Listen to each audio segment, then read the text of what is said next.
The TTC450 Ultra is marketed as a desktop CNC that combines the best features of its Two Trees predecessors, with enough rigidity and power to even work on metals. At this price point, that puts it in the race for one of the most capable desktop CNCs of 2026. So let's take a closer look and see what this machine is really all about. In this video, I'll do a quick unboxing while going through the specs, assemble a machine step by step to see what features it offers, and finally do some testing to see if it actually delivers on the promises. Since I own both the TTC450 Pro and the TTC6050, with the 6050 being my go-to machine for most tasks, I can't help but compare the new machine to the old ones. I want to see which good features they brought over and whether they fixed some of the not so good ones. I've added chapters so you can skip to any section you're interested in, but I do recommend watching the full video, as important information is spread throughout. Let's start by seeing what's in the box. Right on top is the manual. It's clear that some assembly is required. Not as much as on the 6050, but definitely more than the 450 Pro, which comes almost fully pre-assembled. There's a large bag containing the standard Two Trees starter bit kit, the set probe, and the anti-vibration feet for the machine. You also get maintenance tools and accessories, all the screws neatly organized in clearly labeled bags, work surface clamps, brackets for the corner joints, assembly tools, and a USB cable. Next, you have protective gear, hearing protection and safety glasses, along with a plastic test sheet.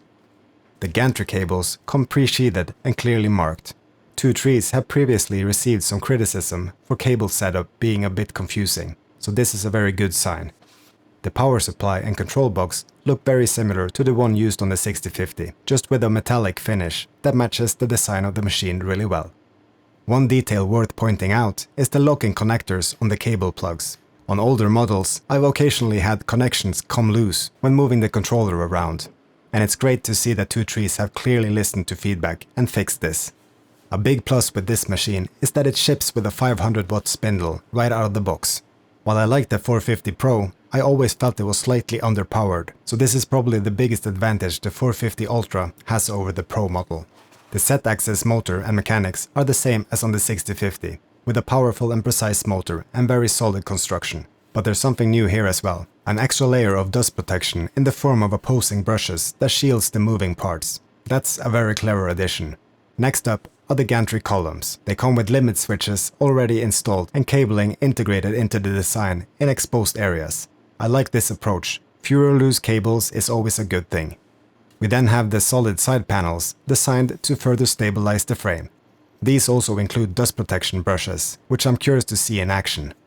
Along with those, we have the Y-axis brace and the threaded rods for both the Y and X axis.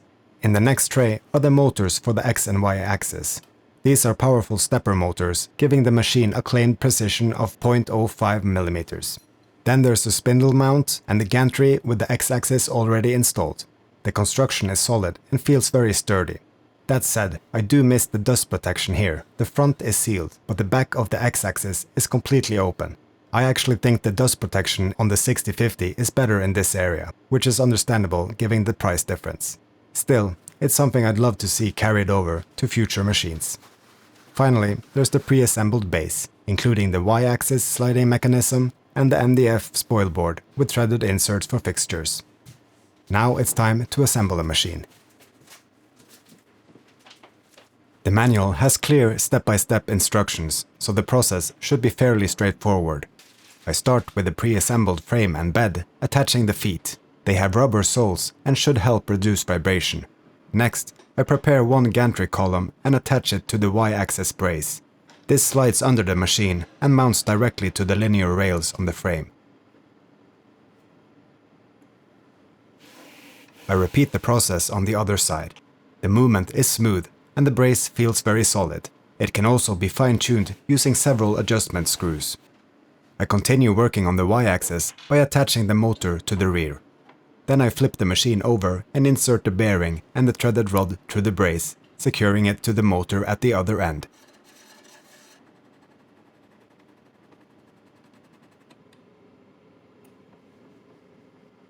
Moving on to the X-axis, I start by attaching the motor to the gantry column. At this stage, you decide which side you want the controller box on. I really like that you can configure this to suit your own CNC setup, and even change it later if needed. At this point, you can clearly see that the moving parts of the x-axis are more exposed than on the 6050. The front is sealed, but the back is open. This is definitely something I'd suggest Two Trees improve in future designs. Next, I attach the Z-axis module.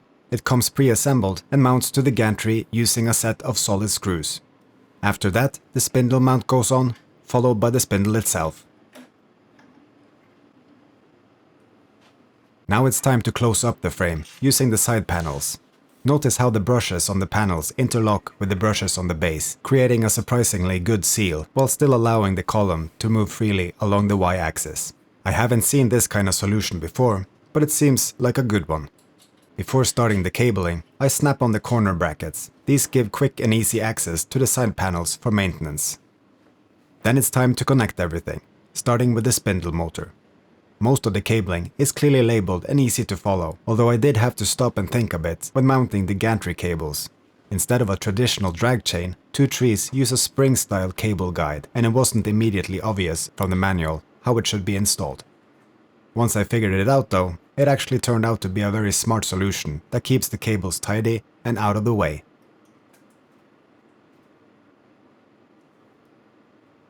The connections are essentially foolproof, and seeing locking connectors on the Z-axis module as well is a nice touch. Overall, Two Trees have done an excellent job with cable management here. With very few loose cables, this is close to perfect.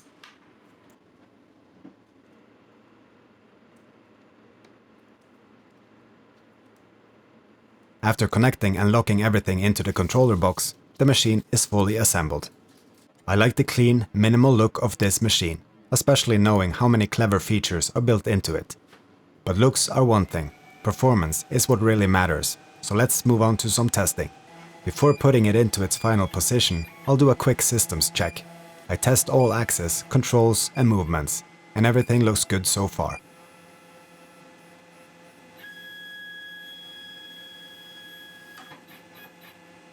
The machine is now in place in my CNC corner and ready for testing.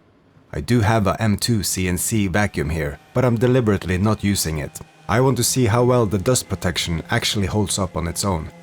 For control software, I'm using Easel. It connects immediately, but the 450 Ultra isn't in the machine library yet. Not a big deal though, the manual setup is quick and easy. The first thing I want to try is the V-bit that comes with the machine. I ran a bunch of tests on different settings and designs, and the machine plunges to full depth on these V-carved designs without any trouble. I am honestly not very impressed with this bit though. It doesn't really seem to cut that well. Might be that my settings are wrong, but it isn't sharp to the touch either. Maybe I just got a bad one. If you used this bit yourself, let me know what your experience has been.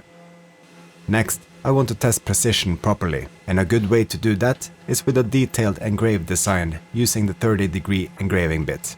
I'm engraving a design onto the lid of this box I'm making using the settings recommended in Easel. I did rush the centering a bit, and you can see the design is slightly off-center. That's annoying, but it's completely on me, not the machine.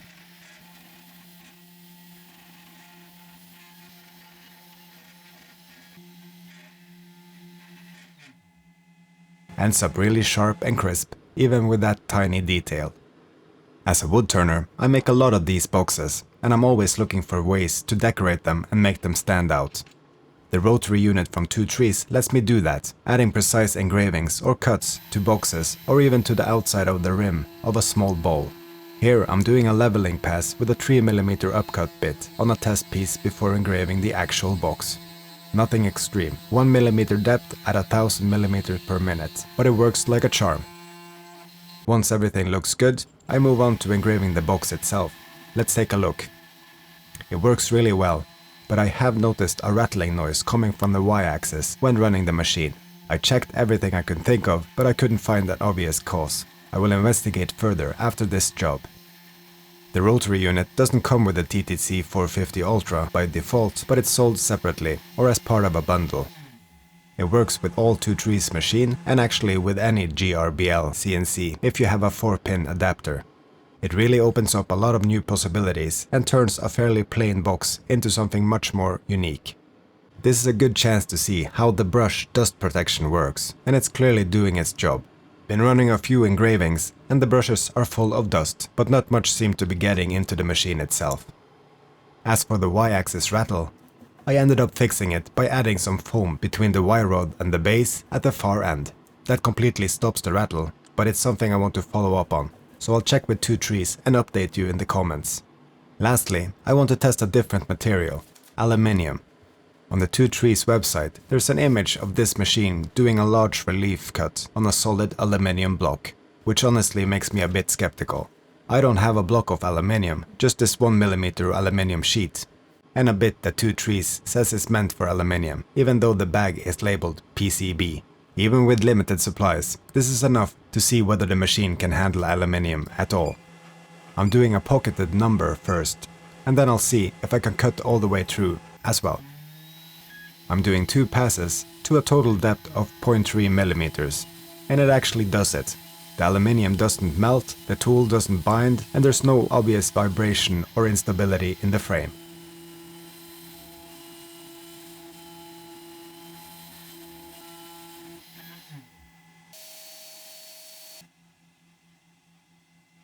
For the cut through, I'm using the same depth per pass at 350mm per minute, and it handles that too.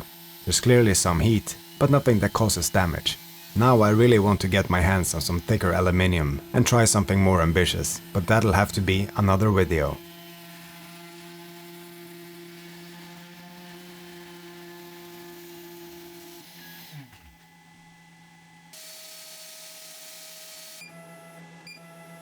Overall, the machine isn't perfect.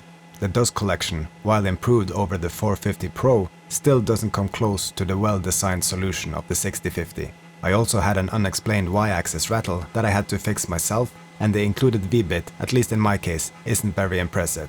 That said, there's a lot to like here too. You get the powerful 500-watt spindle that the 450 Pro was missing, much better structural rigidity inspired by the 6050.